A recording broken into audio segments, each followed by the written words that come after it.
We're live. Hey, we're live. Hi. Hello, welcome to this week's episode of Hollywood Matrimony Live. Thank you so much for watching us on Facebook and YouTube. Don't forget to also go find us on the Instagram and the Twitters. And Instagram and tweet us and like us and share us and tell everyone you know. Do it now. Yeah. I'm going to go do that right now. Entertain the people while I share. I'm not entertaining. Wow, nobody. You're so fast. How did you do that? Because I prepared it ahead of time, so all I had to do was post. Well, I'm preparing all this I other try not stuff. to do everything while we're doing the show. I do. I'm aware of that, and so People does everybody know. else realizes it too. People know. They That's why everybody know. thinks our show's lame. Our show is not lame. It's kind of stupid. You're lame. Oh, there you Wow. Okay. Anyways, we're going to talk about some movies. We have a good variety of things to talk about today. do we know? I think we do. See? You are lame. Even in Echo. Echo, you're lame. That was me saying you're lame. No, I was saying you're lame. I know, but that was me saying that the echo was saying you're lame. So that actually means see you're lame. All right. What do we want to talk about first? We have so many great things to talk about. We can start anywhere you want to. It's up to you, my On dear. the board. On the board. Everything's up. We've got a variety. We got a couple of documentaries. We got a thriller. We got some superheroes. We got a crime drama. True life crime drama. Yeah. I guess that's it. Where are you feeling? Feel it. Feel it. What you feeling? Feel sister? the vibration. I want to go through some of the ones that are kind of quick. Let's talk. We want to talk about this? Will that be quick? No, go with that one up there. This one? No, the next one. No, right there. This one? Yeah, let's do that one first. That'll be a quick one. Okay, I actually have a lot to say about this. That's fine, but get us going. I like how you think things are quick and it's not. Hello. What movie is this, babe? Tell everyone. It's a movie called Don't Tell Your Mom the Babysitter's Dead. Wrong one. Oh, sorry. It's called Don't Tell a Soul, starring Rainn Wilson. And what is the other guy's name? It's the kid from John Dylan Glazer and Fionn Whitehead. I never know if it's right. He was in. Most people know Whitehead from Shazam. Yes, he's the little kid from Shazam. It. He was the kid with all the allergies and all the stuff in It. I just remember him from Shazam. When he was the crippled kid. Yes. Yeah. That's what I remember. And Mina Suvari, sort of. Yes. Who I was so excited to see in this. Why? Because I haven't seen her in a while. Yeah, she shows up this time. Just wondering what she's been doing. Did you really miss her, though? I did, kind of. You only missed her once you realized you didn't know she was around? Once I realized. So I'm the like, premise hey. is a couple of brothers that... Boom, boom, boom, boom. Yeah, that commit some shenanigans, which causes a security guard to chase them. And in their chase, the security guard falls into a well. Yes. And then it becomes a whole thing of him wanting to get out of the well, them wanting him to get out because it's hell on them, their guilt about it, their own struggles. It's kind of like every crime kind of thing within the people that commit the crime start turning on each other. Always. But there's a whole different level to this one. And there's also some issues of abandonment and loss and anger. And there's a lot of stuff outside this aspect that feeds into the whole thing. Yes. There you go. So there's a lot happening in this movie. So what did you think, madam? At first I didn't know what was happening because you left me. So this is another one where Bobby's like, watch this movie, I'll be back. And so literally, throw it in and I have to hurry and watch it by the time you get back from class. I'm going to get in trouble. Not really. No, she will. But threw it in. I had no idea what this movie was about. I'm sure you told me 50 times and I didn't pay attention to you. So I'm like, okay. So my first thing is I don't like the older brother. I think he's a jerk, but I think that's what we're supposed to feel. He's supposed to be that way. He was a horrible character. His performance was fine. Yes. He's just a horrible human being. He has no redeeming qualities. No, he is a bad person. And then the little boy from Shazam is the little brother, and he gets mistreated and ignored and all this. And then I think the sad thing to me was because their mom was sick, which was the Mina Suvari mom. I didn't give anything away. No, I didn't tell. I'm just kidding. I think a lot of the time is spent helping her. Yeah. And so everyone else is kind of ignored. And then the story gets bigger than that because you find out about their dad and what was going on with him. And he had some issues. And so I feel like all of that leads us now to suddenly Rainn Wilson's there.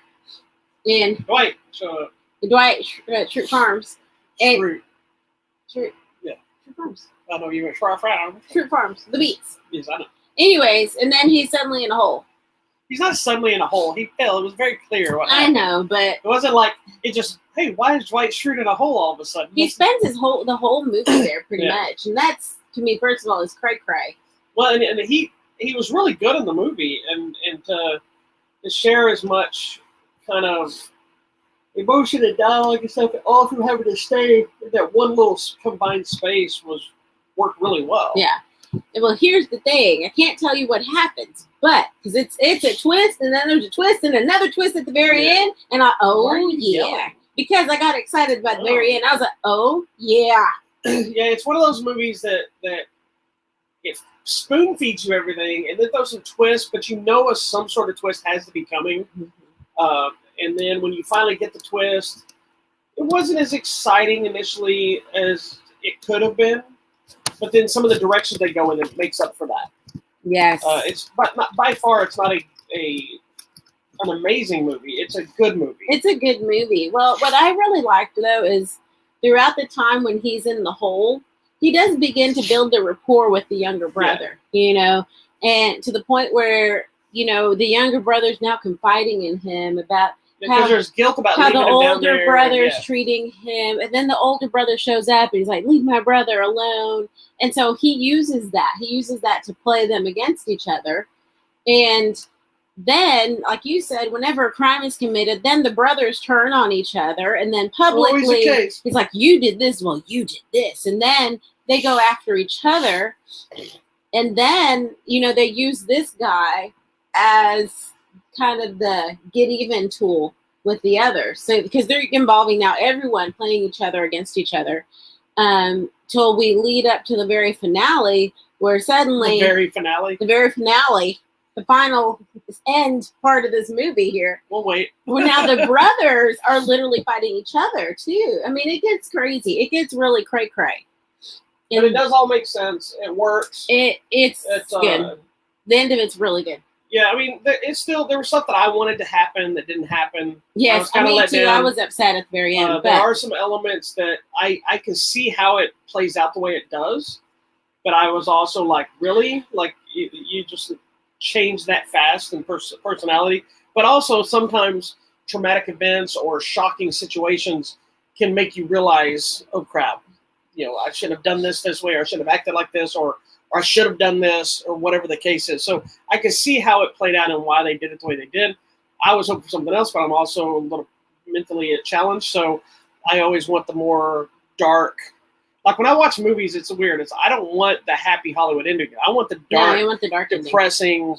I did too. That's why I wanted that. I said, why didn't they do that? And this still has kind of a depressing ending, but it's not the dark direction we thought it was going to go. I think. I guess that's weird. In the end, many things are resolved. One thing left me upset, but that's okay.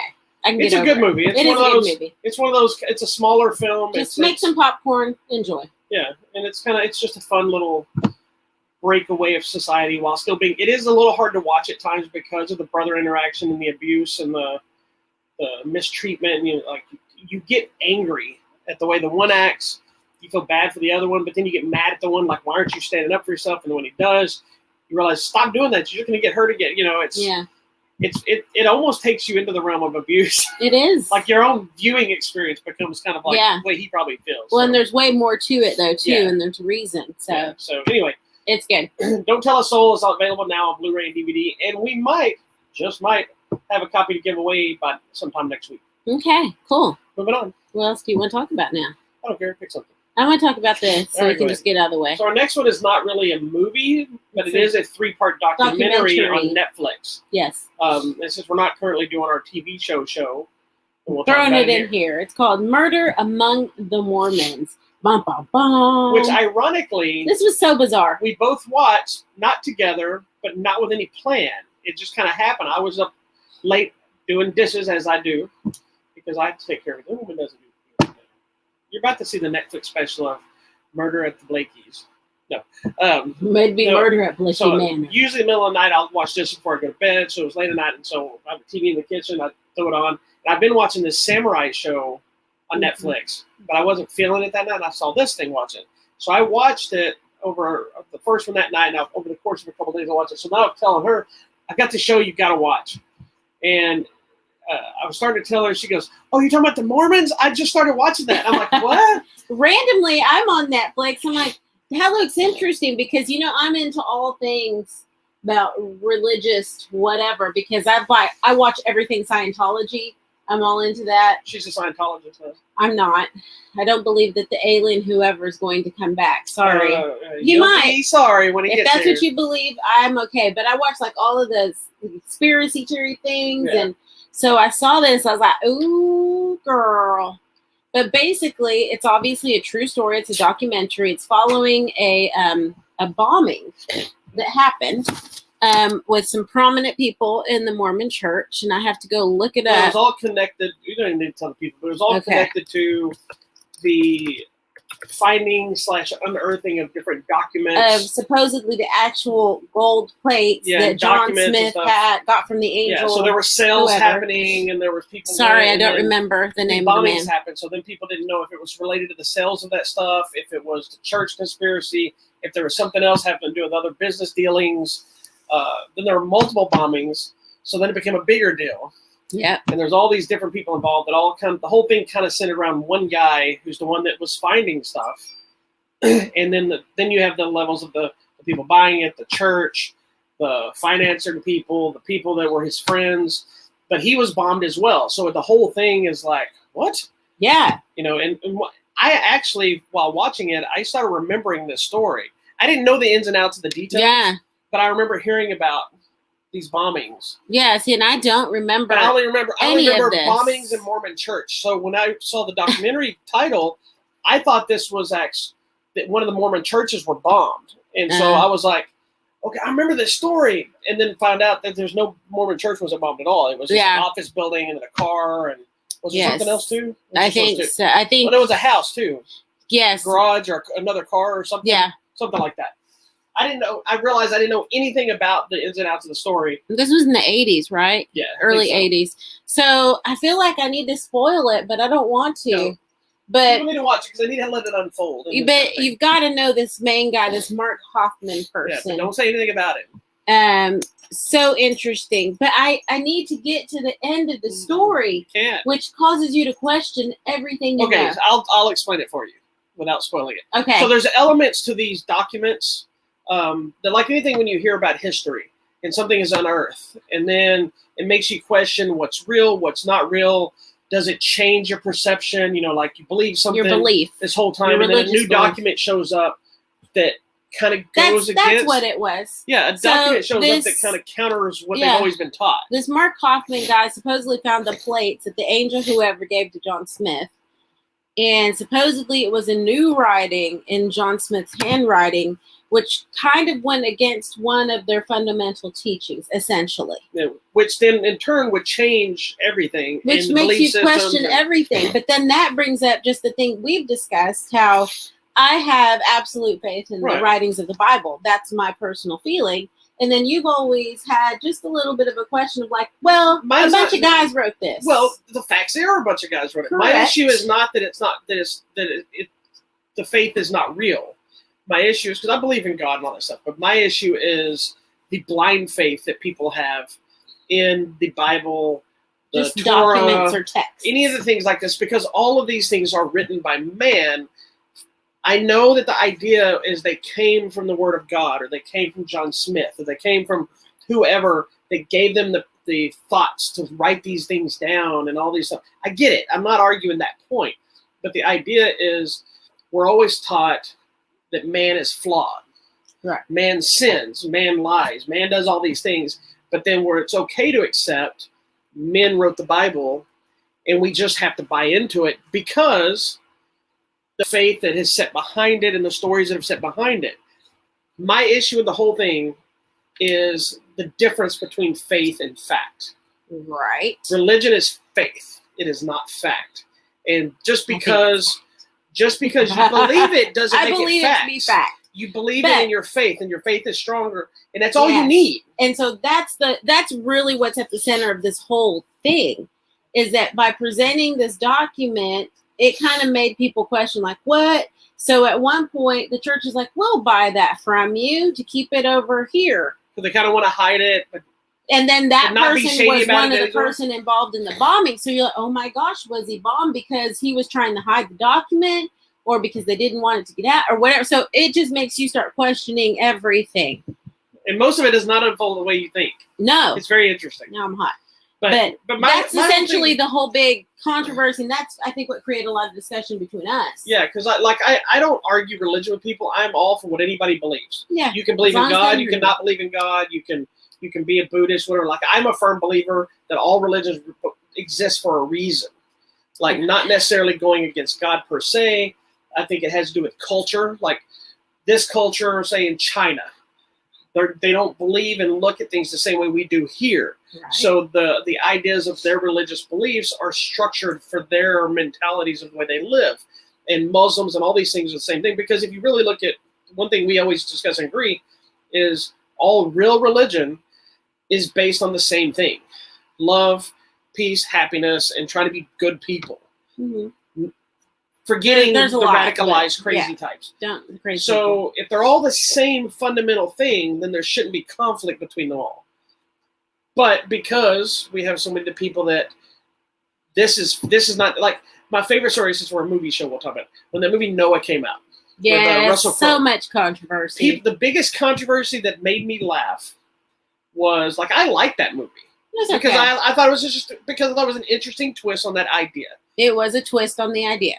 To me, right, and it's fine because see if your biggest problem is your biggest funny thing is my biggest problem with the movie. It probably is, because people were saying the problem with this movie is it doesn't follow the true story, and I'm like, you don't know the true story. Yes, you're reading in the Bible that somebody wrote. There's no proof that the Noah's Ark thing happened the way it happened. That's why the animals are here.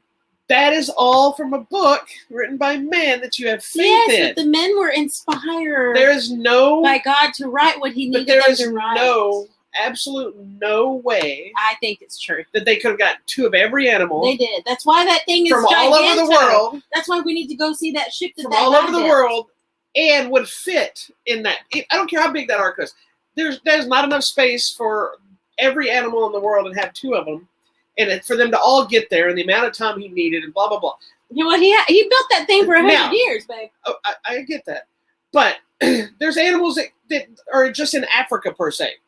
That if there's an ocean separating, there's no way they could. There wasn't, babe. Pangea. Okay, I get that. But Gondwana land. We remember that. I know that. I'm just saying there's so many holes in the story. But I believe in the faith. I'm not saying that didn't happen. I'm saying I don't think it happened exactly the way we're told. Okay. And that's one of my issues. There's a lot of stuff in every Bible, not just the Bible, that are based. They're stories that are told that I think are not stories that were what happened. Mm-hmm. They are kind of lessons. It's like the mentality of teaching honesty through George Washington chopping down a cherry tree. Yeah. George Washington did not, in fact, chop down a cherry tree. But that is a story. But did he have wooden teeth and was a... He wasn't I don't think he was a cannibal, but we don't know if he was a cannibal. But I think a lot of them are metaphors that was taken from a story to teach that lesson, which would make it so much stronger if they were told, in my opinion, of not saying this bush was on fire and talking to you. I think it was. That's fine. I'm not arguing that point. I'm just saying, if it was saying, here's a story to make you understand why this is important. Yeah. And like Jonah and the well and things like this. I'm not saying it wasn't a well, it was a giant fish. But again, that could be an argument because it was not a well. You talk to somebody else. Said a well. You could have talked to somebody else. They would argue to the point that there was a well. You could talk to somebody like, say, my mom, for instance, who is very anti-dinosaurs, where you turn around and run around and talk about dinosaurs in the Bible or large creatures. The Bible talks about the large creatures that roam the world. Again. And the world is a gazillion million years old, and there are bones. I am aware of all these things. At the museum. But when there's science that proves things, but it goes against... No, they go together. I'm just saying, but when there is science that goes against the Bible, the Bible people will only believe the Bible. They ignore science. I believe the science as well. I think they all go together. I agree with that. I know you do. Calm down. I'm not arguing with you. Dinosaurs are real. This is what happens. If I tell her my thoughts, she immediately defends herself because... But I want to tell you my biggest problem with the Noah's Ark movie. Russell Crowe? No, just go ahead. That the boat was square. But how do you know what? I mean, I know. The logistics of the real I Earth, know you because don't know they told them measure this many cubics by this many cubics, so it had to have been square. It's just not what I ever thought. You know, it wasn't what the picture showed you. Correct. But there were pictures to show. Boat with a giraffe's head sticking out and an elephant trunk. It's just like Jesus wasn't white. Oh no, Jesus was a brown-haired hippie. If you argue with Arab man, argue with Southern Baptists about that, they're going to be all Jesus upset. was white. No, Jesus was more brownie. And here's the other thing, and then we'll move on from this because I could go on about this crap all day. And all this from this documentary. Yeah, but the other side of it is, one, nothing in the Bible has been updated. Like there's not. There's no need to be updated. But there is. No, the lessons are universal and timeless. Okay, I get that. I'm not talking about that, but then all of a sudden, all those kind of miracles, all those kind of things just stopped. Like if this thing, if you really wanted to make people consistently believe and consistently do this, then why aren't there similar miracles happening and similar stories that are, you know what I mean? And you can take certain things and say, well, what about this? And what about this? Again, it goes back to perception. You can read, me and you can both read the exact same story and get two totally different things from it.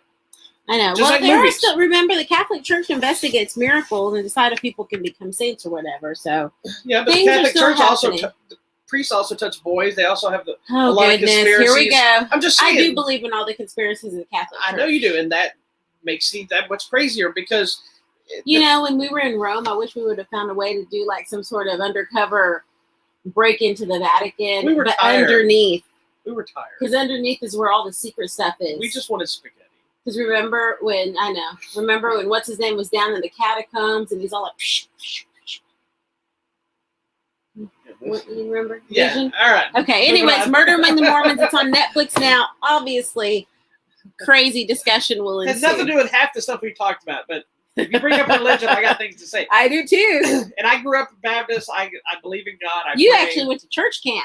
I did. I went to church camp every summer. I'm not against. I know. I'm not a fan of organized religion, but that's because most people don't go to church for God. They go to church to show off what they have or to just visit. I go to church for God, so I try to. But I have issues with ministers and stuff because they always have an agenda, you know. And instead of just like if you're going to use the Bible and say this is our guidebook, let's teach out of that book. Let's not take something over here and say this is this and this is this. You know, teach this thing that you're saying is the law or whatever. And then also 90% of people in religion only follow half of the rules. You know, they say you can't have abortions, you can't do this, but then they're going to eat pork, even though their Bible says they can't eat pork. And then, well, that was Old Testament. New Testament. That's my point. Remember, there was the vision and the lienzo coming up and down. Okay. And he's like, God, I can't eat this. It's unclean. And God said from on high, do not call anything that the Lord your God has created. This is my point unclean. exactly. You know why there's a New Testament? Because people got tired of having to follow certain things, so they wrote new stories. No, because people were following things, but it wasn't creating a change in their lives or in their heart. They were just following the rules. I understand that. And that following the rule doesn't produce a change. I understand that philosophy as well. But you have people that will not follow the New Testament. They're old school Old Testament. There are those people. There are people that won't follow new versions of the Bible. Like you're one of those that you have a certain Bible you read. You don't want this for King James versions or whatever. King James is just difficult to read. I'm okay with King James. I prefer NIV. That's fine. I do have New Living Translation, which is very loose translation in my mind, but I like Amplified. There's also another problem with that. And I have the Jewish Bible in English because I like to see the original. Here's the other problem is when you have new translations. I know. It's a translation from a person. He's not necessarily getting a translation from Jesus. He's translating the Bible. Translating the words. Yeah, but again, you can read the same words and get different definitions of what we think it's talking about. I know. Just say it's martial arts is exactly the same way. I know how everybody does. I could throw a punch. What is this? And me and you could explain. Everybody does. The bowing up, but me and you could throw the same punch. Basa. Me and you could both throw the same punch and explain it two different ways, but still be the exact same thing. Correct. That's okay. You know what? We can coexist. I think the important part of religion and faith is about: does it make you feel like you have a purpose? Does it make you a better person? And is it good for you? Yeah, that's all it should be, in my opinion. It shouldn't be about money. It shouldn't be about following people. It shouldn't be about following certain sets of rules. Money. Or is it making you a better person? Is it helping you get through the day? Is it helping you find out how to make yourself better? I wish we could all do that. Well, we can't because too many people, including religious people, argue. Moving on. Move on. The rape. I almost said the rape of the Mormons. Murder Among the Mormons Woohoo! is on Netflix now. All right, where do we want to go now? We got so much. Well, since we're on the documentary tip. Let's just get with another documentary. Here's a fun one. It's called The Last Blockbuster. I dressed for the occasion. Oh, I just noticed that. I want to see, is this thing still open? So the documentary is, we actually went to watch a completely different movie. Yes. And it came up, this documentary called The Last Blockbuster. If you don't already know, there is a Blockbuster that I'm pretty sure is still there. Yep. As of 5 days ago, it says they're weathering the pandemic. Bend, Oregon? In Bend, Oregon. Bend, Oregon is the last brick and mortar standing Blockbuster store. Still functions exactly the same. Still uses the same computers. It looks the same types of rentals. And so this documentary is not only about that store, it's kind of the history of Blockbuster. Yeah. Of how it came to rise. And what I found the most interesting is most everybody has thought that the reason Blockbuster went under was because of Netflix. But to then hear what really happened just bad. Makes way more sense than how did Netflix just shut them out so fast. Yeah. Now it makes more sense. Yeah. But we have this I think is great for this show because we have complete different experiences of the video store world. True. And it baffles me because this movie is all about my world. Yeah. You had no connection to any of this. No. In this way because it has people like Kevin Smith and a bunch of different actors and stuff. I'll give you how we used to do movies. So I want to hear. There's not much to talk about the movie itself. It's a documentary following the people and what's going on with it and the history of Blockbuster. And then basically at this specific store in Bend, Oregon, there's one lady that's been the manager there for 15 years. She's still there. She plans to be there until that closes down, whenever that may be. All her family has worked there. Yes, everybody. So we need to go visit. I'd like to. So, and I think I have family in Oregon that I haven't talked to before. There you go. Anyway, so tell us your experience because my video store experience, not only do I have a very deep experience, we're doing this show because of the video store. Correct. And I'll explain it. I've talked about it before, but I'll explain it because it's appropriate for this. But tell us about yours. So my video store experience, actually, I was thinking about this when you asked about it. We didn't go to the video store when we were little. I'm trying to think. We probably went to the library. We were those library people. That's why your brother still wants to go to the library to rent movies. Yes. Because that's what he was trained to do. But I'm remembering my first job in 1994. Do they still even do that at the when library? When I worked at Albertsons grocery store, I worked in the front end department. So up at the front where the magazines, cigarettes, cigarettes and stuff, and photos. then they put in the video section. So I worked in the video section checking out videos. And so my brother would come in, and that's where we would get our videos. Did you get free stuff? No, you had to get a card and did you at least give a discount? Scan it. I don't even remember now. But yeah, so new movie videos would come out. I remember opening up the boxes and pop them in the cake, put the sticker on. So I mean, I worked that whole thing. So that was actually my first experience in videos, with shelving things. Well, see, I actually worked at a video store for years called Photoland. Okay. But that was not my first experience. So as a kid, when video stores started opening, here's so funny. Is that why he wants to go to the library? Yeah, we went to the library every Saturday. He still does. I remember him telling me I rented such and such and such and such in the library. I'm like, what are you, 85? They still do. But I used to. Most of them won't know where I'm at, but I'm going to explain to where you at. Where my parents or the doctor I think my mom used to go to is right there on Broadway. That used to be a video store. In that white looking shopping store at the corner of that intersection. Yeah. And right next to it, I believe, is the Chinese food, or it might have turned into a floor, grass and whatever. But that yellow building that's next to it looks like almost like a Sonic type building. Like in the nursery? I think it's the nursery now. Okay. That used to be Soul Man's Barbecue. Okay. Before it moved to the other end. Oh, okay. Because I only know it here. Yeah. That was the big fancy, even though it's not fancy. That was the fanciest. That used to be like a McDonald's or a Burger King. So it moved down. But when Soul Man's opened over here, I used to walk up there during the summer, and I would go to Soul Man's. Hey, that's far. Yeah. Okay, that's fine. Where your parents live now? Or in that same neighborhood? Yeah, they're in that neighborhood. Babe, you'd have to cross over here, cross here, and go all the way down there. there. You could go through the alleys and stuff, and then come down that side street, and then only to cross That's the street. still kind of far. You only had to cross once. Okay. And of course, we didn't use crosswalks. You just run through the middle. I know, but it still feels. But I would go to the Soul Man's Barbecue. I'd get my belly buster sandwich, which is the two meat sandwich with your sides. Then I'd I'd go to the video store first. I believe it was Collected Video or something like that. I'd pick movies, rent them, go to Soul Man's, walk back home when I was watching my VHS tapes, and being a kid by myself because I was I guess you classify a latchkey kid. Yeah. Both my parents worked and stuff, and a lot of times I wasn't allowed to have friends over. My parents weren't home. Yes. So I was very much about TV and movies and stuff. But I would go to this video store and I would rent stuff, and it was very much like you see in this documentary about how so many people connected emotionally to it. Yes. It was a very important time for me because I'd walk through and I would just like, I remember walking in there one of the first times and just being like, how is it possible? Because when I was younger, you know this story, and I believe I've told this here. When we got our first VCR, this was before I was able to drive or anything else. Do my own thing. Oh, wow. I remember my parents wanting to go rent a movie. Uh-huh. Go to a video store. So my mom was very adamant about, like I am about stores now. I go in, I get what I want, I leave.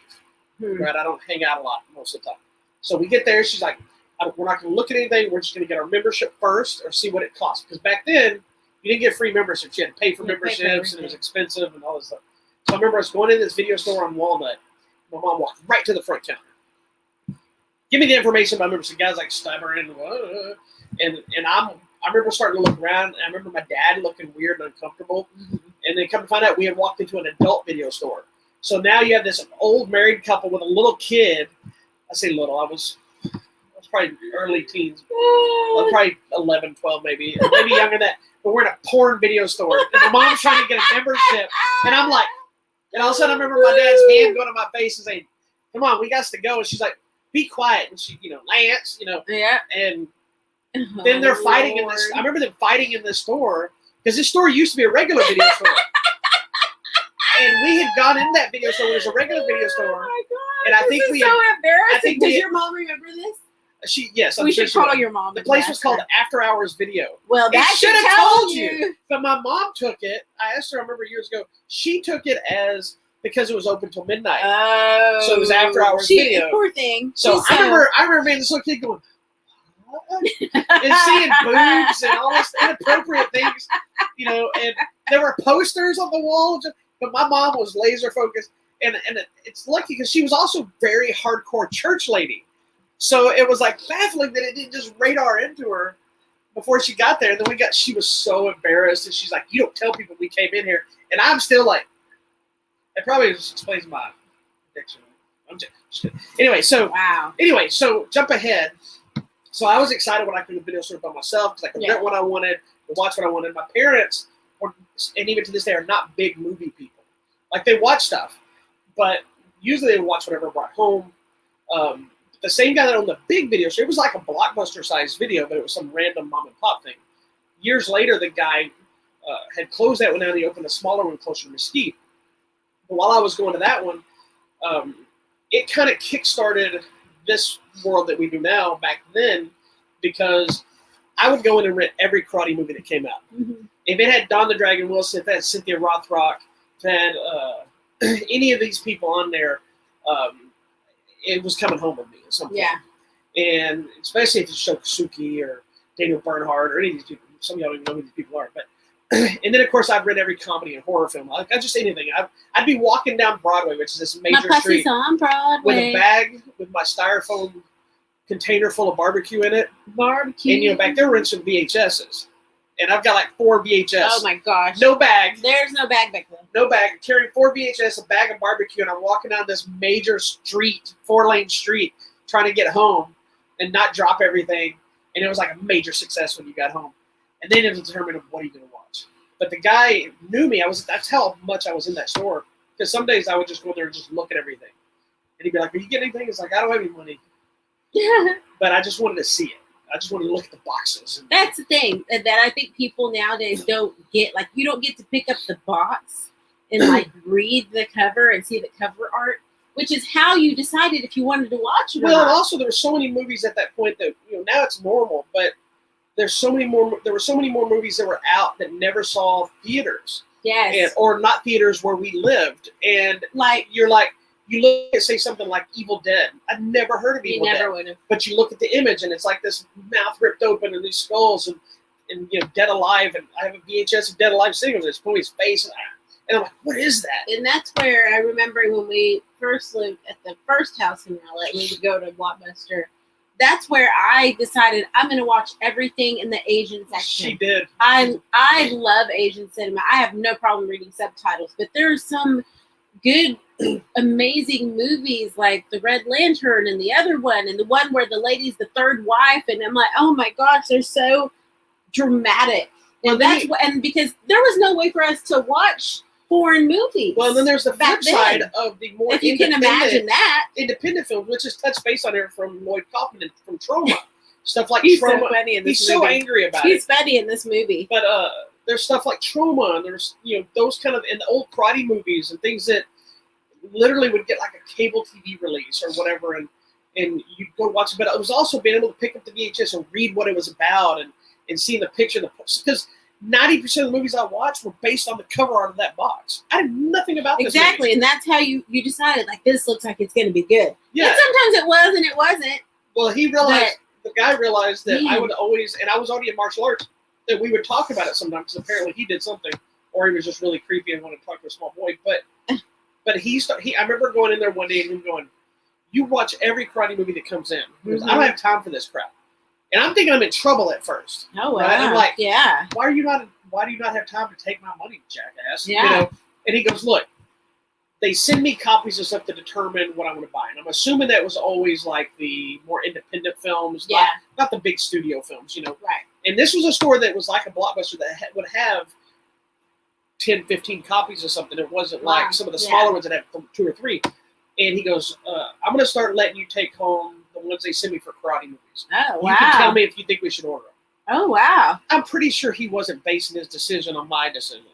But what it did was it kickstarted a different way of looking at film, because I could watch it and enjoy it, but I had to think about what other people enjoy it. Right. Is this just like watching Blood Fist 7? I love it, but I'm not going to tell somebody it's a great movie because it's not catered to everybody. It's the martial arts and the Stan Dragon Wilson that I like. The movie's decent at best, if not mediocre. Yeah. But being able to watch them and seeing when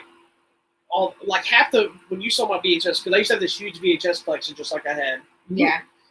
If you pick up any of them, put them in, the martial arts ones, most of them said copyright such and such or whatever, because it was a screener. Yeah. It was my first foray into getting screening copies of stuff. And that guy, when he moved to the other place, it's the same thing. He called me. I wasn't even going to his new store. He called me and he said, hey, I opened another store. I'm like, awesome. He goes, are you going to keep reviewing these movies? I'm like, what? The hell's yeah. And the only thing I had to do, I was required to bring it back. Yeah. And I was required to rent at least one other movie. Oh, and he goes, fine. as long as I rented something when I came in, I could take it. And I'm pretty sure that was just him to justify so his wife didn't yell at him for giving me free stuff. Wow. Because most of the time he just told me to keep the screeners. Aww. And so I had all these movies. That's of course, nice. I remember my parents questioned, where are you getting all these movies? The creepy old guy at the video store gives them to me, So, but because of him, that spawned my love of looking at movies, not of just passionate about them, but looking at more about how they're made. Is acting good? Is the fights good? Are they bad? Or whatever. Right. Kind of kickstart. So I don't remember the guy's name. You okay? She hit the camera. Didn't mess it up. I don't know if it. No, we're okay. I wish I could find. I actually. Okay? What's wrong? She can't get up here. I actually think she's sleepy. She's I actually went online today. and was trying to find a picture of the store from back in the day so I could show you it on the show. Oh. But I couldn't find one. So instead, I fell down a rabbit hole about Hypermart. Oh goodness! Anyway, I remember Hypermart. The Last Last Blockbuster. All it does is it's an interesting look into the history of Blockbuster. It reminded me of the Blockbuster down there, the Blockbuster right here by the house we used to go to, and for me, it was like an entire explosion of memories of my life. Yeah, because I spent a lot of time in Blockbuster, and I loved it. Actually, I was against Blockbuster when they came out. Really, I liked the mom and pop stores. Because they had the weird crap. And so they did. That's why I love Family Video so much when it came along. Yeah. I shifted from Blockbuster because we went to Family Video all the time. The weird stuff. Yeah, we loved it. And then they went away. Yeah. That's Anywho, too bad. The Anyways, Last Blockbuster is awesome. I feel bad for like younger people who've never gone to the video store because you're missing out on the whole experience. Like that was they bring it up in the thing like that would be like the perfect date because you talk about movies and you learn what the other person likes or doesn't like, and then I you laughed. buy your popcorn. There's a moment they're talking about that, and I laughed kind of internally when they talk about when you go on that date and you go your separate ways in the video store, and then you meet in the middle. It always made me think because I'm like every time me and you went to the video store, I was irritated because you wanted to walk down the aisle and read every little thing. I do. I already had the entire video store memorized. Yeah. I knew where everything was, so I would only go to the areas where I knew new things had popped up, and then we'd meet in the middle to discuss why I thought your stuff was stupid and why you weren't going to watch what I was getting. So it's very interesting, but they're not wrong. It does. It does Make you understand who the person is, but the movies they like. And you know me, and I love all like Trash, the weird stuff. So that's okay. I just know if there was Jean-Claude Van Damme, that's where you were going to be. So he has this whole section over here. Anyways, so that's the Last Blockbuster. Go check it out. And if you want a road trip to Bend, Oregon, let us know. We'll go with you. That's right. And it's all on Netflix. Right. So where do we go now? Where do we go? Where do we go now? Do you want to go to this? Yeah, we can talk about that. All right. All right. So this next movie, there's a little backstory to it. It's a movie called City of Lies, starring Johnny Depp and Forrest Whitaker. The movie was supposed to get released in 2018, I believe it was. Made in 2017. Years ago. The premise of the movie is about it's based on the true story of this police officer who was obsessed with trying to solve the murder of Notorious B.I.G., which all was around that time of the murder of Tupac. There's some other things with the Rodney King stuff, and all that stuff was kind of happening in the same so much era. is happening. And Forrest Whitaker is a writer who had written a article piece called East versus West that kind of followed that same war. And so you have two elements in this story of the past part of the story of the detective case, and you have the current thing where these two guys come together and they're still trying to solve the case years later. Correct. The movie never got released initially. It hit around the time where Johnny Depp started having all the drama with Amber Heard, and he got pulled from the thing. And what sucks is I remember doing an article about this movie coming out. I was baffled. I'm like, what? Johnny Depp is in a movie about Notorious B.I.G. What? He might like Biggie. And this movie is like tailor-made for me because it's all about the you. hip-hop stuff I love, and I love Johnny Depp. So I'm like, hell's yeah, I'm in. And then the movie never came out. I was like, oh my God. That was a little bit I never even weird. got a poster. Like, I remember doing the article, and it was just a screenshot from them two talking in the movie, the trailer, and some story, and then never heard about it again. Like, to the point where I deleted it off the website. It was so long. Wow. And then out of nowhere, they dropped the trailer and said this movie is coming out in March. Yeah. Saman Films picked it up, and it's getting the limited theatrical release now, and then it's going to hit the PVOD on April 9th, I think it is. And this is interesting to me just because I know this has been like a big subject and mystery for years. Not just his murder, but also Tupac, right? Around and who, if somebody was involved with the other, and then these people were involved with this, and y'all, this is a big old mess. Well, there's some documentary stuff that there's another theoretically there's one out right now, I believe, on Netflix. But B.I.G. There was a documentary I watched about Tupac that they supposedly solved it of who really did it, but I don't know if it's ever been the guy with the thing in his backyard. Yeah, but I don't think it's ever been officially said that's his. But if anybody knows, feel free to tell me because I'd love to know. But going in this movie, I was really worried: are we going to get too much on this one side? Is it going to be too much about the glorification of the murders and trying to make it this Hollywood piece? Is it going to be, because when you go into a movie like this, it's an unsolved case. It's already frustrating. Just like, how are you going to handle a movie that has no end? The frustrating thing to me is that there's information. There's a lot of information, and there's a lot of speculation that police officers knew something. Yeah. And that's, I guess, what always gets to me. And we even had this discussion about another random show I'm watching, how the agencies do not work together. They refuse. So whether it's the cops and then the FBI is like, sorry, we're taking over, forget you. And then the CIA with the FBI, and then Homeland, and then the government. I mean, everybody has their hand in stuff, but they will not share and work together. It's the exact same issue with politics. Because politicians are against each other because they want to push their agendas instead of saying, look, we're supposed to be doing this for the people. We just need to be working together. But no, it's Democrats are evil or Republicans are evil or this and that, and nobody works together. Yeah. And it's all about that cashish. Watch this movie because you're going to see there is some conspiracy stuff happening. It's very detailed, step by step, minute by minute, exactly what happened and what car was where and who was where. They've identified a lot of these people, but yet we can't solve this. Yeah. Come on. Well, and I found it interesting because going into a movie like this, like I mentioned at the beginning, where there is no resolution, it still was a very compelling movie. Mm-hmm. I thought it was really good. I really good. enjoyed it. It's not an action-packed movie. There's a couple of shootouts and a couple little things. It's a talkie.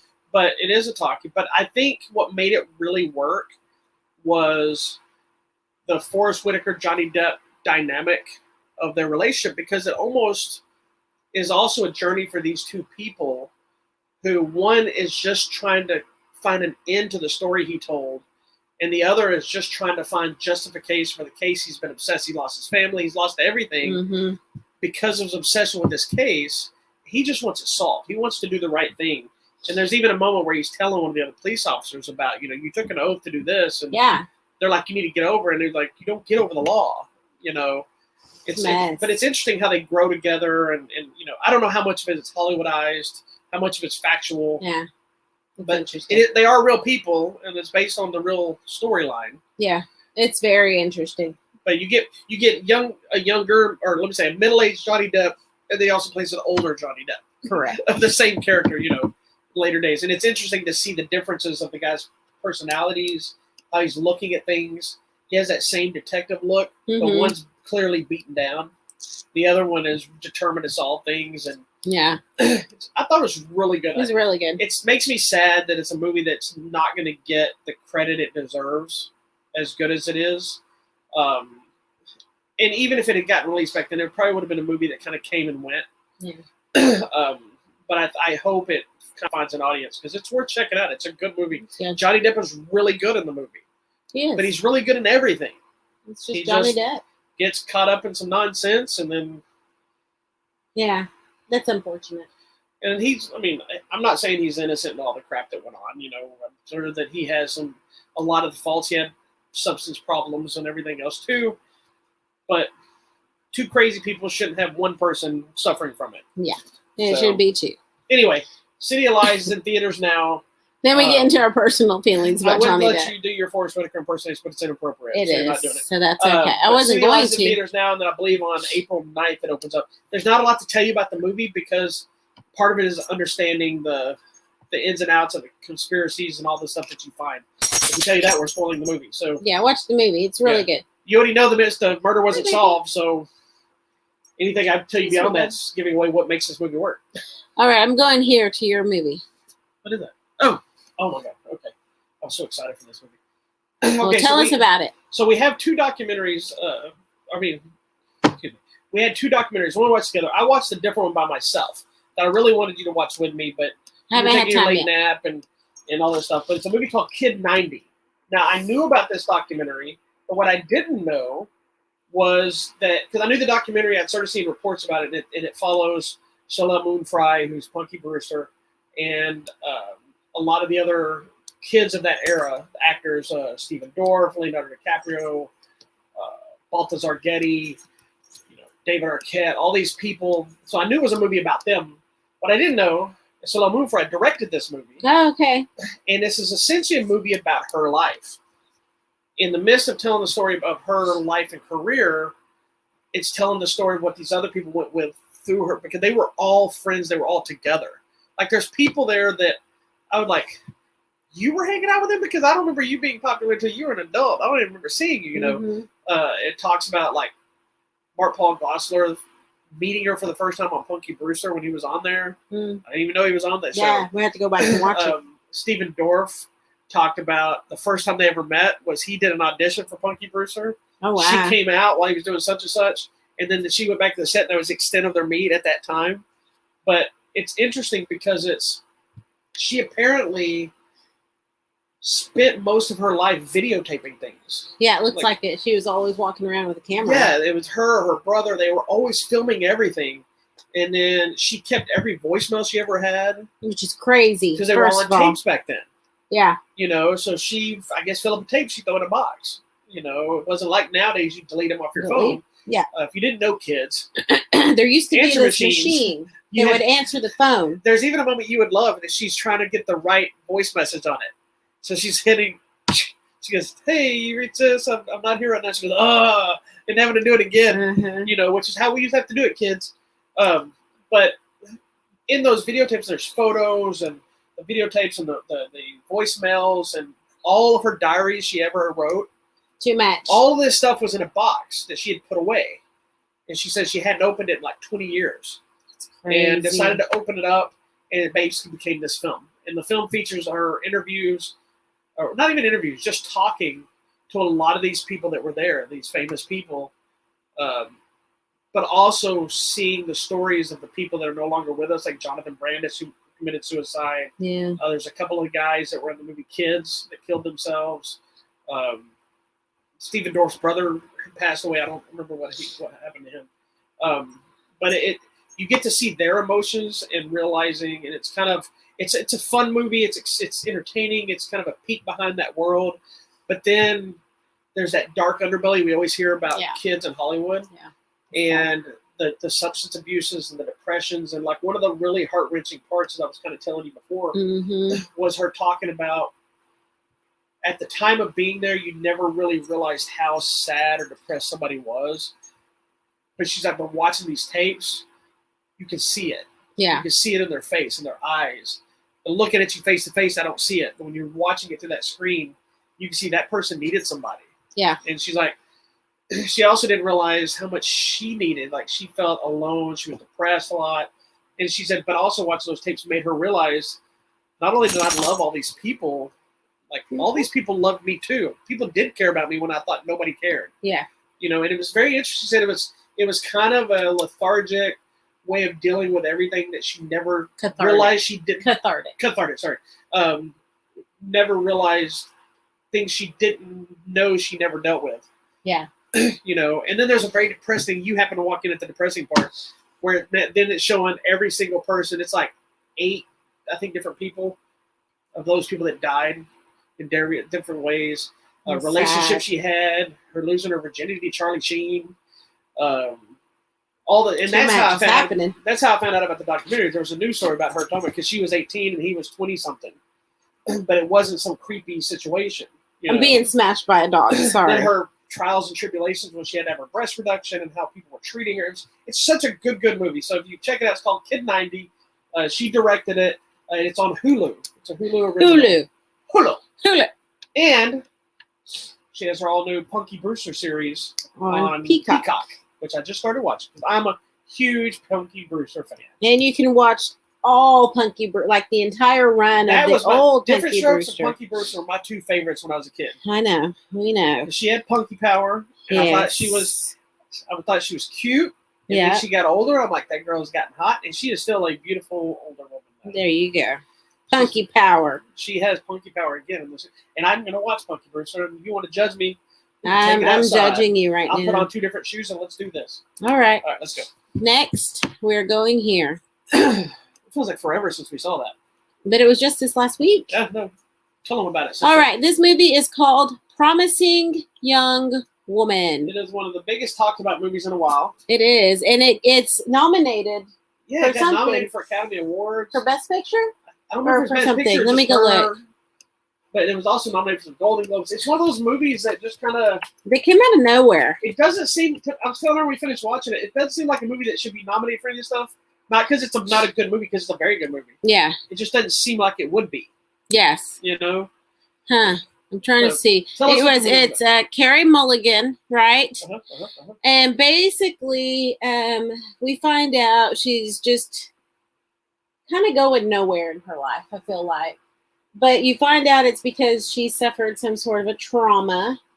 And through that, what you see in the trailers is she'll go out with guys, or she'll go out, and then, get drunk or whatever, and then guys will try to take advantage of her, and then she fights back. And here's the That's thing: all I can tell you. the trailer is misleading because this movie is not about what I thought it was going to be about. Mm-hmm. You know what I'm saying? Yes. So I kind of want to warn you because, in one aspect, it was a good unexpected surprise. Yeah. But it was also frustrating at first because I thought this was going to be a full on down and out revenge. Me too. Violent. I was thinking. I spit on your grave kind of stuff. Yes. Yes, me too. That's what I was thinking. That's the first reason it was baffling me that this was getting nominated for stuff. We're like, whoa. Why would you nominate, or how would they even think about it? But mm-hmm. the revenge element is there. The twists and stuff are there. It's just not the violent gore fest kind of thing I think I envisioned. Correct. And I think that's the problem with us as a society now is movies have trained us to expect a certain way of things that are going to happen. And the trailer, I think, is purposely trying to lead you to think that's what this is. But then I wondered if that kept people away from watching it. Well, I think it did fairly well. Okay. I mean, it got rave reviews. Yeah. And she's excellent in it. She's really good. Surprising. And it's got a really good cast, but my issue, if this is the only problem with this movie, then it's a good thing, is that a lot of these big name people that show up are barely there. Yes, because it's really her. Like McLovin shows up for like one scene. McLovin. It's a great scene, but I wanted more McLovin. Laverne Cox, she's got more scenes than some of the other people. Yeah. But but it's one of those movies that it takes some interesting twists and it goes from different directions, dealing with the tragedies and how you deal with that stuff, but how it affects your life in the bigger picture. Yes. That's the thing. I feel like it deals a little bit with trauma. And then, there's one scene that's interesting to me, and it's kind of funny, haha, but then it's very deep too, where her mom is like, "You're a 30-year-old woman living at home. What is wrong with you?" And I feel like in our society that's begun to happen with everybody coming back home from college and they're at home. Well, I think the problem too is you related to that because you were a 30-year-old woman living at home. Because that's the appropriate thing to do in Mexican or Hispanic culture. She lived at home until we got married. Yes, that's what you do. You take care of your parents, and like I bought the groceries and I did stuff. We all contributed. None of us believe she did that. Well, I couldn't leave my parents alone, and then I got married, and my dad's like, "Why are you leaving me alone with your mom?" I don't think she knows that. And I was like, well, "That is rude." And then I met her. Hey, my dad's so funny. My dad's like a cute little man, and he'll be like, "Don't tell your mom." Your dad reminded me of Benny Hinn. Yeah, Benny Hinn went weird though. Benny Hinn was awesome. He went cray-cray though at the end. Did he? Yeah, he did. Did he die? No, I believe he got into some trouble. I don't think he did. I thought he did, didn't he? Yeah, we'll talk about Benny Hinn after the show. Come on. Well, now I'm telling. Anyways, don't look at Benny Hinn. Not confused with Benny Hill. I really liked this movie. I thought it was great. It went in a direction towards, like, there's some twists to it. Then it went in a direction where we're like, what? You can't do that. Yeah. But I loved that they did it. I do too. Because then it made you think, well, how is this going to play out now? And I'm like, Because, it did something that you're getting excited for something to happen because it gets you to that revenge element moment. So you're like, oh, yeah, hell yeah, you cheer for it. And then it just takes this massive twist, and you're like, what? And you're kind of, I was like disappointed. I was angry, and I'm like, this is stupid. I was like, this can't be happening. And then I thought there was going to be a twist to that. And then there is, but it's not the one you think. Yeah, and I thought it was going to be somebody else. Yeah. But I was going all over the place. Anyways, it's like you thought there would be like drugs involved and delusions and stuff of what was involved. I thought somebody else was going to come back. I got you. So it's such a good movie, but it's one of those movies that you can't really tell a lot about it without giving it away. Do you feel like it's worthy of all these nominations? I do. It's different. It says it's nominated for 5 Oscars, and I think it is because I think it takes risks on the subject matter. Yeah, I think it took an interesting approach that we didn't expect because it wasn't about the violent portrayal of a woman scorned. It was a woman who just was like basically reminding other people, was like, stop being an asshole. Yeah, and putting fear into people without being. Like, I believe this movie.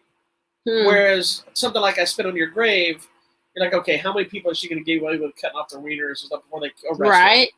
You know what I mean? I believe the justification of what she's doing, but she would have been arrested a lot faster. Nobody's going to report this the way she handles stuff. Oh wait, it's nominated for gazillion things: a BAFTA, ACTA, Oh, it's been Critics' nominated Choice, but this has more Academy believable Awards, Golden Globe. because it makes Best you wonder. Picture. Because early on, you don't really know what she's doing to people. Yeah, we don't really understand, and You at finally, first I was wondering, was she just a crazy person, like completely one of those like really psychotic that presents as normal, but then at night she goes cray. yeah. You know, that's what I was thinking. But it's interesting because it's the way she handles stuff. There's nothing to report. Right. There's nothing to arrest her for. But it still puts the fear of God into people, or the people that would actually didn't really, or made a stupid decision. It's going to put the fear of God in, so they don't do that again. The crazy people, it's not going to do anything. So it had to be a little more elevation to it. But it was interesting, and I'm glad it got nominated. I don't think it's better, and I don't think it deserves to win over some of the other stuff that got nominated. Like Sound of Metal or The Father. Father. They're just better movies. Well, because you were reading me the nominees for what's coming up, and I'm like, how do I choose between all these movies that are so good? But I'm glad this movie kind of nominated because it's different, and I like it. And I think a lot of this is going to keep happening. And it's probably before this, but I always go back to when The Shape of Water won. Yes. Because it's a genre film, Very and much. those kind of movies are usually ignored. And what's his name's like, I never thought it would win anything. Yeah. Because of what he does. Well, you have that movie, then fantasy. you have a movie like Parasite, that is a foreign film that was nominated and won. So and, good though. So it's I'm still wondering what happened to that guy. when you see films like this that are not the Oscar grab movies, they're just geniusly written, acted, clever stories, and I think this is one of those. Yeah. It's good to see them get recognition. And I think part of it, I don't want to diminish this movie, but I think the fact that there was so much uproar about the lack of representation in the minorities and the women and things like this, I think that plays into the getting pushed forward. And I hope it doesn't make it to where it starts feeling like that's the only reason it gets nominated, because I don't want that, because there's ways, there's very possibilities of a movie coming out or a year coming out and every movie was directed by a black person gets nominated, or white people. Whatever. The problem is there's more of them are the white people, and that's why they get more directed. Yeah. So I like seeing more representation happening, but I don't want things getting nominated because of that. Yeah. I don't think Black Panther deserved to get nominated for Best Picture when it came out. Yeah. I love Some that of movie. the other ones are better. Yeah, I love that movie. I'm glad it got its recognition, but I don't think it was nominated for the right reason. Right. But him and Ma Rainey, yes. I think he totally. That's completely. That is his best performance to his career. The best thing ever, and I was crying when he was crying on that thing. That got me. But her for Best Actress, I get it, because there's that moment where she's all like this, but inside she's going crazy, and you can see it. It's amazing. It's funny. She did do good. It's interesting looking at the movies that are nominated that for this year, from the 2020 year. It's like you got a crazy person, you got somebody else losing their mind, you have somebody that can't hear. It's all things, people with problems in a year that was nothing but problems. Yes, it's so good. Yeah, but it's a great movie, so you really should check it out. Promising Young Woman is available now on Blu-ray and DVD. There you go. All right. We got one more to talk about. And this one has been years in the making. Bum, bum, bum. This was something I've been super stoked for. I was on the fence on does it exist, does it not exist, will we ever see it? We all assumed we never would see it. But we're discussing Zack Snyder's Justice League. Now, for the three people that don't know what I'm talking about, the reason it's called Zack Snyder's Justice League and not Justice League is Justice League came out a few years back. I think it was 2017, maybe. Mm-hmm. And at that time, Zack Snyder was making this movie. It was the third film in his DC cinematic universe, followed by Man of Steel, followed up from Man of Steel and Batman v Superman: Dawn of Justice. Right. This was the next chapter that was supposed to be setting up 3 Justice League films. Right. And that also were announced at the time. They were going to do spin-off of films of Wonder Woman, Aquaman, Flash, Cyborg, Batman.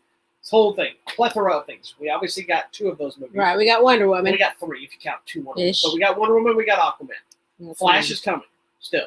With this kid. Yes. Okay. As well as Ben Affleck, Michael Keaton, because they're going to deal with the Flashpoint. Oh, yeah. So that's speculation anyway. So during that time of making the movie, sadly, Zack Snyder's daughter killed herself. committed suicide. So him and his wife were both working on the film because she's a producer. Yeah. They left the film, so they brought in Joss Whedon. Understandably, had to leave. Totally understand. They brought in Joss Whedon, who was outside of Buffy. He had already brought Avengers and Avengers: Age of Ultron to the big screen, so he had dealt with big superhero epic teen films. But they brought him in. There's two issues that was already happening that you may or may not know about. Snyder was already fighting with the studios because they wanted him to put more humor. They wanted him to lighten it up because people were complaining about how Man of Steel and Batman and Superman were too dark. And well, I mean, well, here's the thing: is Batman was always the dark, Superman was always the light. I know, Superman was always light, but they felt it was too dark of a universe because they were comparing everything to Marvel. DC was doing everything ass backwards. They were going right to their team movie and then spreading out, where Marvel built up to their team movie. So they were trying to take a different path. So when Joss Whedon took over, they had Joss Whedon rewrite the script partially, infuse some humor. Because he did a Marvel thing, right? Joss Whedon clearly didn't listen to anything I just said. Well, that's what he did Avengers and Age of Ultron. Because I'm sorry. Specifically, he did like the cutesy, like, let's get shawarma stuff. Well, he directed those whole movies and wrote those movies too. Right.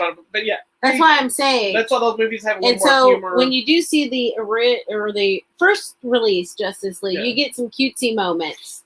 Yeah, it's got a little more lighthearted laughter and levity as you're like when Aquaman sits on the lasso of whoever, the lasso of truth, and he says some funny things. So here's the thing: is he reshot about 80% of that movie.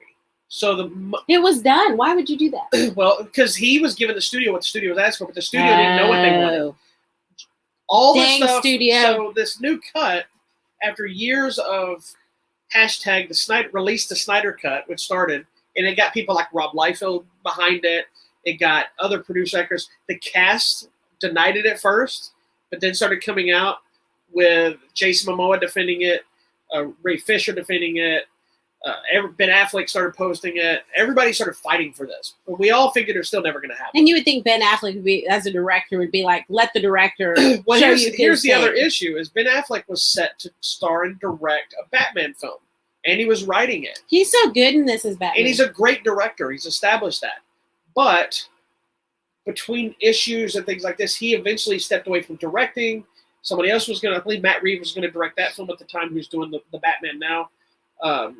And then one thing led another. Finally, Ben Affleck hung up the cowl and left. We found out years later he was dealing with a lot of personal struggles, which led him, when he ended up back in rehab with the drinking, and he said it was just too much chaos. And Jennifer Garner had to save him. Yeah, so that movie kind of went kaput. But so through all these years of people begging and begging and begging, which is funny to me because everybody was so against Zack Snyder because so many people hated Man of Steel. Hated Batman versus Superman. I feel like a lot of people just hate him. Well, a ton of people hate Sucker Punch, which just seems very mean-spirited to hate a person. Well, here's what's funny is for his body of work. His big superhero or comic book burst onto the screen was he made 300. Yeah, and everybody loves 300. Yeah, it's almost an exact. Then he made went from 300 into Sucker Punch. Right. And it was split down the middle. Right. I love Sucker Punch. I think it's an awesome movie. But it's a full-on love fest to the genre, to the nerds. Because, it has a little bit of everything. Right? Right. Then he got to play in the world of DC. Everybody was excited. And then every time something came out, people would fight about it. I love everything he's done in DC. Right. Yes, there's issues, but I love them. I even liked the original Justice League movie when it came out for all its issues. Because I was excited just to get to see these characters on film doing stuff. So now we're here with the Zack Snyder cut. After all the drama and everything else, thanks to them creating HBO Max, they gave him, I think, $70 million more.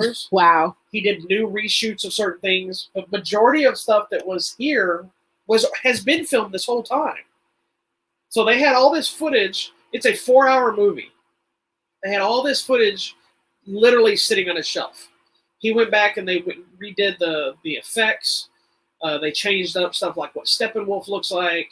All the Darkseid stuff's back. All the stuff you saw in the trailers back when it first got released that do not show up in the other cut of the movie are back.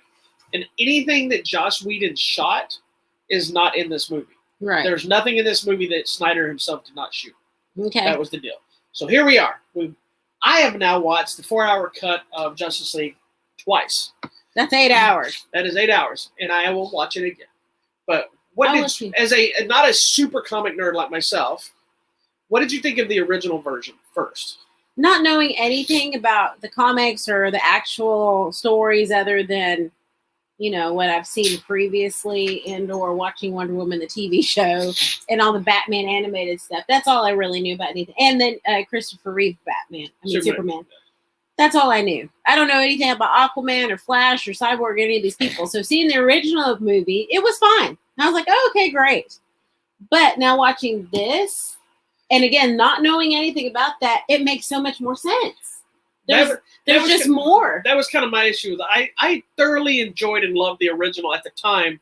Again, it has major issues, and I knew the major issues there, but it was my nerdy love of getting to see my superheroes do stuff that I blanked out everything else. Yeah. Was it up to par with some of the Marvel stuff or anything else I watched? Of course not. But it's different, though. It was like, I'm fine with it. I've watched it numerous times. I'd get irritated at the parts that irritated me. I enjoyed watching the other parts.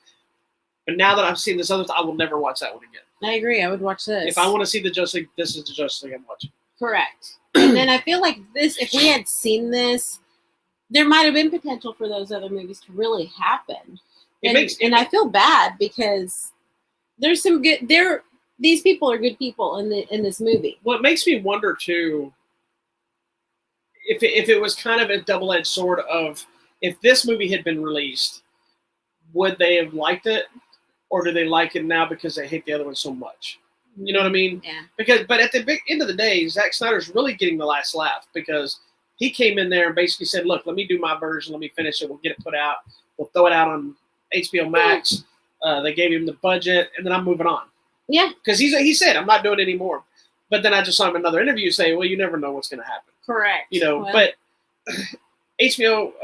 Warner Brothers, their only thing is like, yes, we're going to spend more money, but we get to at least put this footage out there. They're going to supposedly release a Blu-ray cut of this. Oh, wow. Which that's a whole new set of revenue for them. Mm-hmm. They have nothing but to win. People that would go and there are a ton of people got HBO Max specifically for this. Yeah. And whether or not they... Sorry, the door just started opening. I realized the dog is sitting there and hitting it with it. It's the ghost. But at the end of the day, people are raving about it. People are... Yes, there's still people that thought it was boring. People feel like... Somebody posted, well, a turd is just... a longer turd is still just a turd. But obviously, those are the people that hadn't watched it. They need to watch it. This new version... The trailer made us believe it was going to be a completely different movie. It is, but it's the exact same story.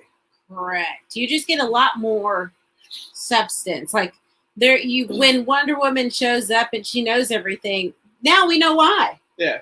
And you get a little bit more backstory on Aquaman. And I loved that one scene that you were talking about with the ladies by the ocean with Aquaman. Oh, yeah, there's a whole thing of that town and why he's revered in that Icelandic town or wherever he's at. My only issue, I think, is still why didn't we get the other kid from Flash to be Flash? Because we see in this, there's possibilities that those kinds of things can happen. Not really. That wasn't the intent. Yeah, there's one actor that shows up in other things. But Warner Brothers has long, for whatever reason, kept their movie universes and their TV universes completely separate. Which is dumb. This is exactly why, before Smallville came out, they were working on a show called Gotham. Mm-hmm. And it was supposed to be what Smallville is, from whatever I read. I don't know how far anything got. But it was young Bruce Wayne growing up, whatever. Smallville came out, it beat it too. Years later, we got Gotham. Yeah. But it was more about following Gordon, not Batman. But like when Smallville came out, it was an announcement that they will never show him in the Superman suit because you can only show Superman in Superman uniform in the movies, not on TV. They somehow felt they're separate. It's like we talk about the government and the FBI. They're separate entities. But then it happened in Supergirl. But this other guy shows up in the suit. Well, they finally got over it because they had a movie that didn't do what they were hoping for. They started realizing it's a separate thing. And now they've created the Arrowverse, which is what it's called, but now Arrow's gone. But, now Superman has a new TV show. But now you have two separate Supermans. So now you can't blend those together and you have the separate Flash. And I get why they don't want to use the TV people because then they have to connect all the stuff that they've dealt with and their other characters Perhaps and stuff. so. Whereas Marvel created the movies first and then started spinning off TV shows. But Which their makes shows sense. are specifically designed to go To into connect. their movies. Yeah. They Well, it can- always like with Shield and Shield it was all kind of connected yeah, to the movies. Shield went off on its own tangent, which is why it kind of bombed. Yeah, but I don't know. I mean, I wish that DC would have gotten it together earlier and done Warner Brothers, whoever, but the DC characters. I know, but it was Warner Brothers dealing with this. Well, get your stuff together, because if they had done each character's film and then brought them together to be the Justice League, everybody would be like, ooh. Well, and I think the problem was because they were late to the party, because they've always relied on Batman and Superman. Yes. There's been so many Wonder Woman movies in development. Joss Whedon was developing a Wonder Woman movie for years. Never get off the Well, ground. now I don't think Joss Whedon's going to be He was doing very developing much a of anything. he was developing a Batgirl movie, and part of the controversy behind this movie was Ray Fisher, who plays Cyborg. If you remember watching the other version, his character is all but sidelined. He's kind of a background character to the Well, lead. now we know why with all the stuff of Joss Yeah, Whedon. and now he was also Yeesh. supposed to be in the new Flash movie, and they've now announced that he's no longer in the Flash movie because after they supposedly did investigations to the guy, he's not just Joss Whedon but other people, and they're like, well, we didn't find any problems, and so he's kind of ousted, and there's that gray area for me on some level of, look, dude, you have this part, and yes, I know it sucks, but you're going to go to different people. You're working on different things, but then at the same time, it's character, and it's not the character, but his own character and what he has to deal with, and standing up for what he believes in and how he was treated. So it's like, don't sabotage your. It's a Gina Carano thing all over again. It's don't sabotage the career that you have. Yeah, but you also don't want to give up your stances and your beliefs and your morals, and even if I don't agree with them. You gotta kind of respect somebody that's willing to give up such a major thing. I love the Cyborg character. I hate what DC has done with the Cyborg character. Nothing to do with this, but because they kind of turned him into the Iron Man for their universe. Yeah. In the comics too. This isn't just in this movie, but he's not that. He's supposed to be in Teen Titans, and he was different. He's in that little Teen Titans cartoon. He right? is, and he's closer to me. He's closer to Cyborg is supposed to be in that cartoon than he is in the. And even then, he's super dumb in the cartoon. Well, then that brings up what I've said before: is their animated game is on fire. That is true. All their animated Marvel movies, doesn't even make animated movies anymore. If you want to forget that the movie universe, I guess, is existence for DC, go check out their animated films, because that's where it's at. Better every time. They are so good. And you'd be like, we're watching cartoons, but we're not. It's an animated feature. And most of them are PG-13 to R, so they're not kid That movies. Harley Quinn movie The TV show? or whatever it was a TV Which show? one? The one where she's just dropping the F-bomb left That's the and TV right. series, And I was which like, is awesome. I was like, what? That show is excellent. I hate Harley Quinn's character, but that show is awesome. But all the Batman movies, so good. Yeah. So good. I like the one where they were in medieval Japan and everybody had their Batman factions. Ninja? Or Yeah, Ninja Batman, whatever. so good. And the Gaslight or... Gotham by Gaslight. Those are all Elseworlds titles. They were Gotham good. Gaslight when Batman's trying to find Jack the Ripper. Anyways, that's where that is. Anyhow, back to this movie. Yeah. I liked it.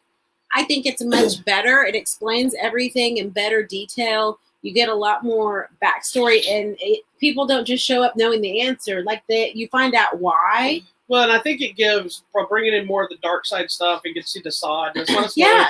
in the Which trailer. why wasn't he in the other one? That would have made more sense to me. They decided to make Steppenwolf the singular villain. And here's what's funny and is... Steppenwolf looks cool because his little things are... Yeah, because they changed Steppenwolf's look for this one. He's much better look. And the other one, he doesn't... I didn't remember him not having near as much armor on. Yeah. He's way more skin. Yeah. And he's feels like a throwaway... Look, another one that wants to rule the universe. Where in this one, there's... Like, I've seen people that argue the point, but I think, to me, it was the point, is in the comics, Steppenwolf is a right-hand man, henchman, whatever you want to call it, relative of Darkseid. Mm-hmm. And his thing was always preparing things for Darkseid's invasion or whatever. And that's what he is in this movie. And so there's interactions with Darkseid and Darkseid and thinking about the apocalypse and the life equation and all these things that goes with the mythology of the Darkseid world. You can argue that Darkseid is DC's Thanos or vice versa, and you would be absolutely correct. It's okay. I don't remember which one came first. I'm pretty sure Darkseid came first, but they're the same ideal for the different universe. The big difference that a lot of people I don't think understand that aren't comic fans is Marvel is about real life heroes. Yes. DC is about gods.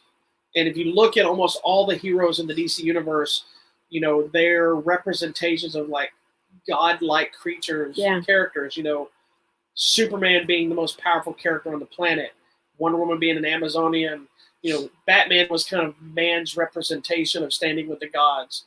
Then you have Green Lantern, who's in, you know, the space stuff. Galactic.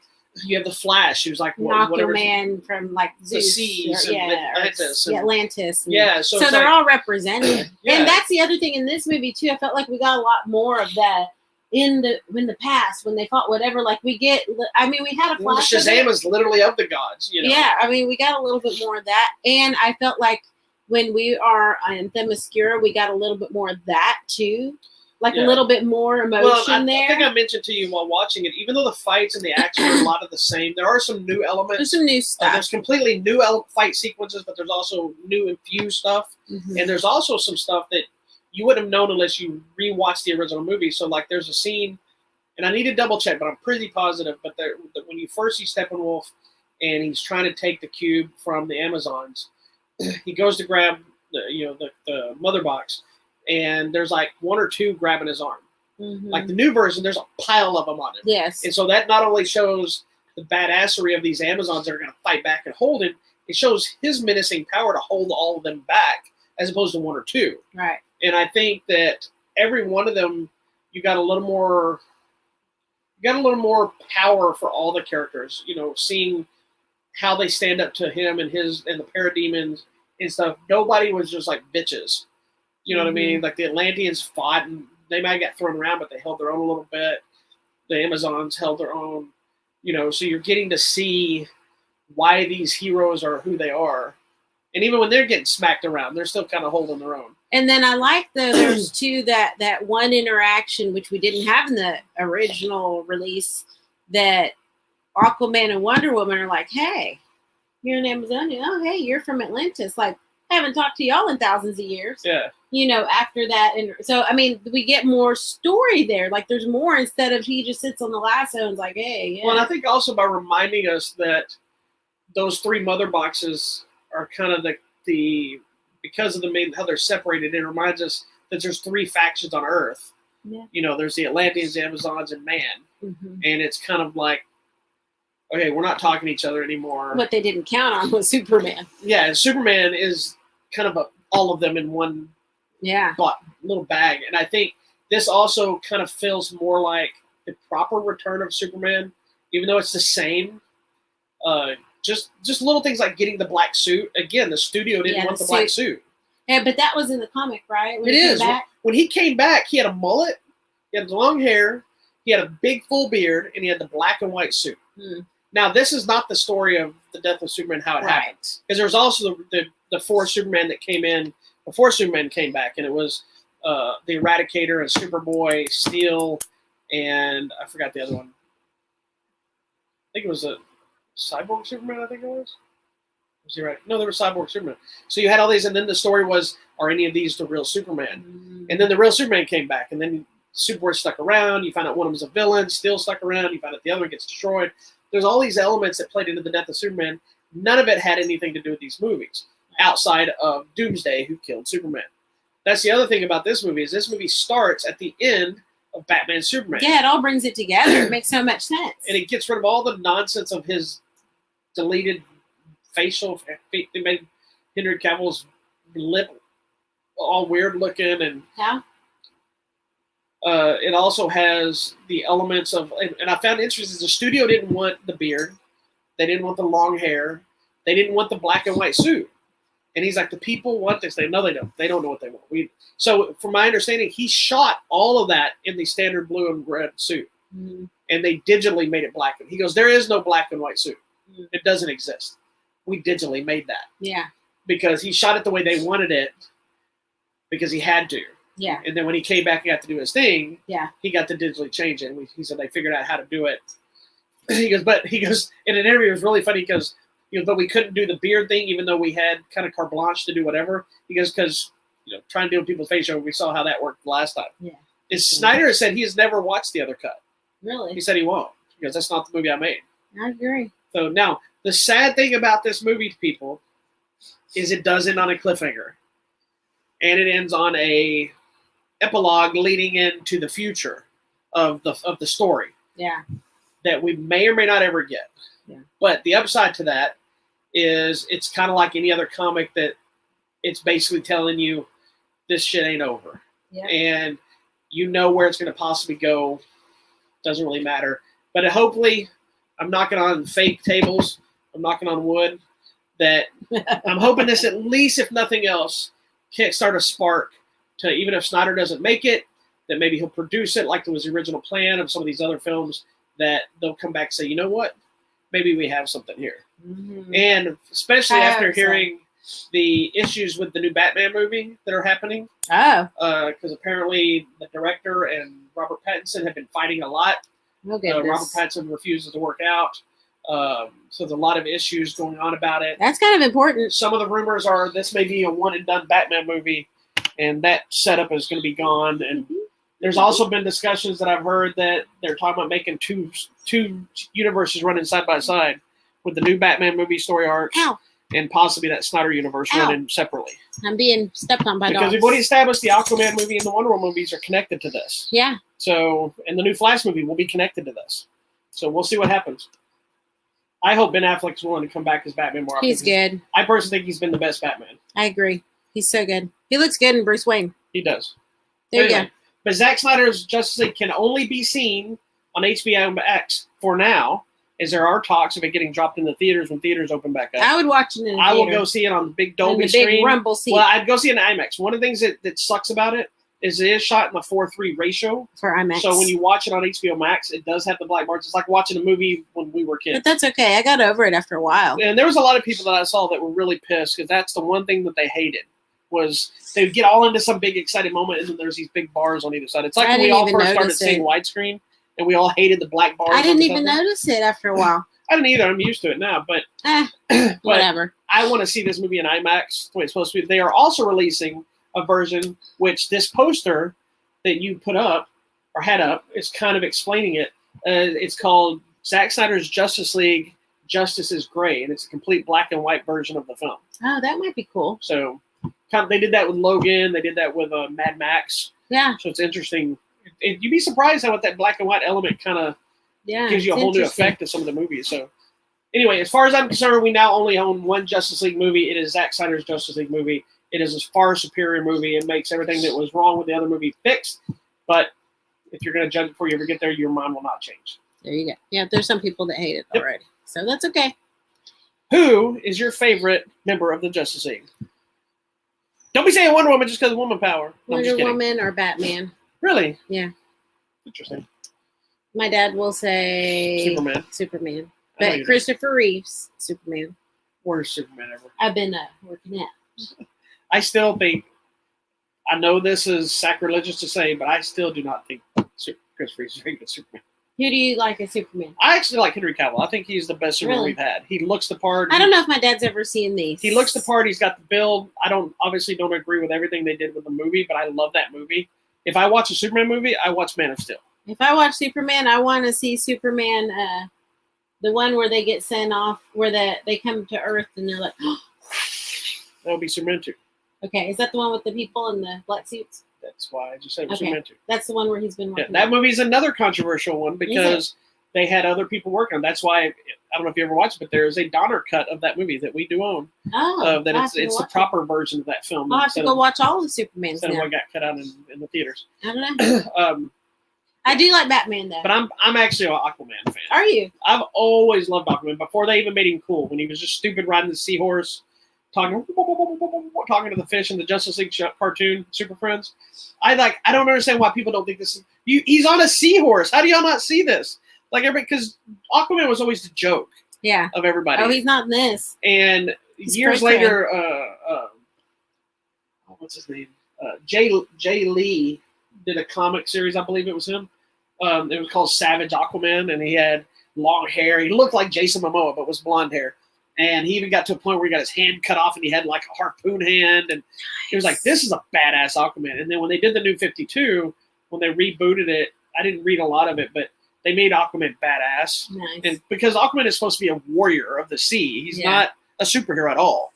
Like even, that's what Jason Momoa, the reason he wanted to play the part, he's like, because it's a character of the ocean and his Hawaiian roots and all this stuff. But he goes, but this guy is not a superhero. He's a warrior. He's a gladiator. And Wonder Woman is the same thing. Yeah. She's a warrior woman. She's not a superhero. Yeah. You know, and I love that Jason Momoa, I was so depressed because Jason Momoa was up to play Drax, that Batista plays now in Marvel. And I really wanted Momoa in that part. Batista ended up killing it, being awesome. Really but when they cast him as Aquaman, I was like, done. I'm in. I will watch every Aquaman thing that comes out from now on. I'm just upset that we haven't got really a full-on seahorse ride. Did we get one in the movie? No. He rode something, I think. I don't know. But all right, give me the seahorse and a little bit of the... We got to move on, babe. I'm in the fair. Tell us what's going on. We'll have to move on. I'll talk about Aquaman and his seahorse till the end of days. Okay. Moving on. We're running long. I'm moving on because I want to, not because she told me I had to. So this week we've got a plethora of things coming out, but nothing major, really. Shout Factory is releasing an all-new collector's edition of Event Horizon. We didn't get it, sadly. That's the one I like, right? Yeah, the ship from hell. Yes. Yeah. Go buy it for me right now. Well, we own it. I know. I like that movie. If anybody else did on the planet, but I like it. I'm going to revisit it. Okay, good. Let's watch it right now. Oh, Jesus Christ. Promising Young Woman is coming out this week, so check that out. News of the World, starring Tom Hanks, that we both really liked. That's coming out this week on the Blu-ray and the 4K. Gattaca is getting a 4K release. I love Gattaca. I know you did. I believe it's Sony, because I asked for it, but I didn't get it yet. Godzilla, not the original Godzilla, the Godzilla that's part of this new monster universe that building up to King Kong Godzilla. I don't know what shirt to wear to that movie. It's getting a 4K release, which is awesome because Godzilla King of Monsters and Kong Skull Island already have 4K releases. This one didn't. So that's getting a 4K release. The Undoing with Nicole Kidman and what's his name? That show? Hugh Grant, that's getting released, yeah. Oh, cool. A movie called Cosmo Ball is coming out from Welgo that we'll be talking about. And it's kind of it reminded me of Rollerball and some other stuff. It looks like just kind of a comic booky, video gamey, science fiction sport. It looks like it's either going to be really fun or really crap. That's kind of where we're at. Everything. So we're going to see what happens. So those are the big ones that are coming out.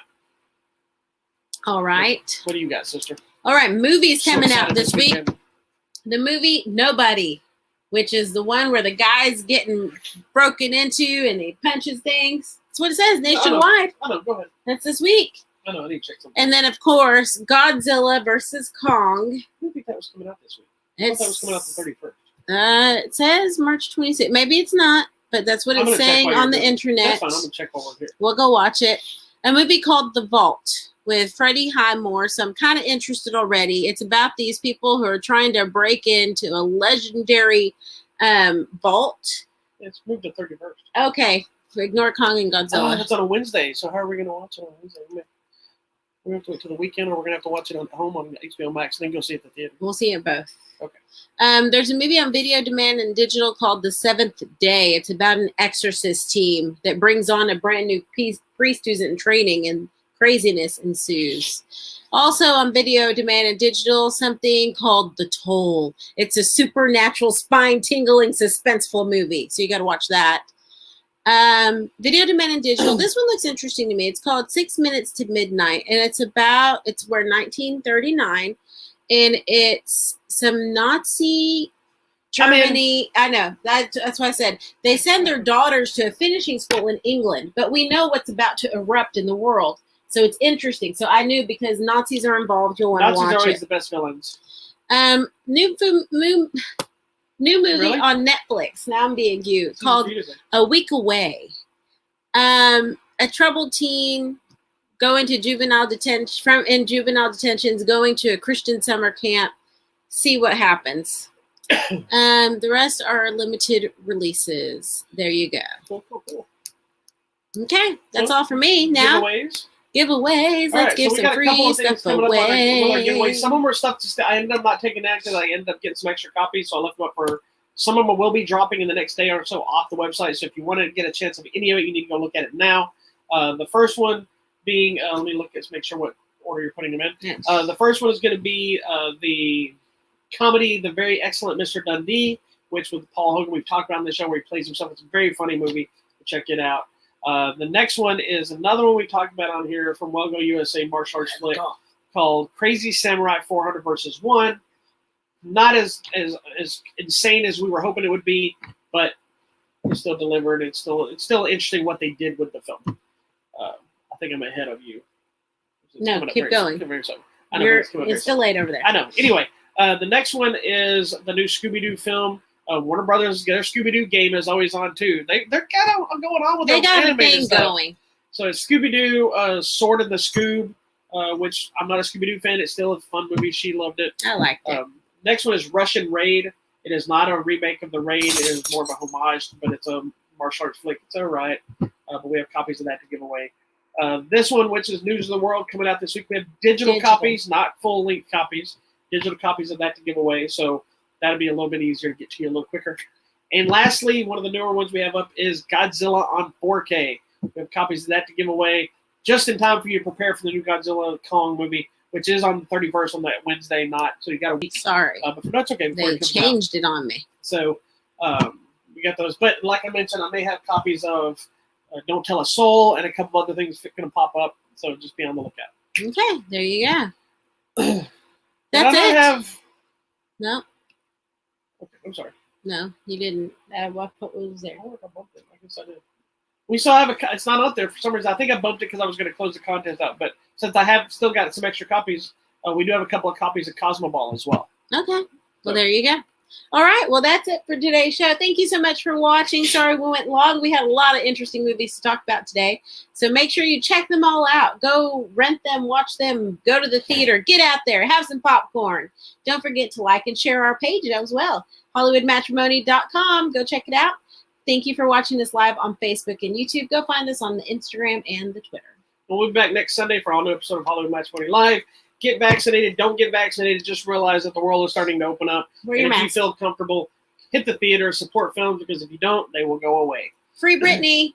I'm wearing my Britney shirt, so I thought I'd hear. Can you see it? I was like, well, we have a friend named Brittany going through some stuff, and then there's the Brittany lady that got shot by the police. I didn't know which Brittany we were defending. I'm right now just talking about this Britney, but all the Britneys. Check out the Blockbuster, because it's always a Blockbuster night, whether we have a Blockbuster or not.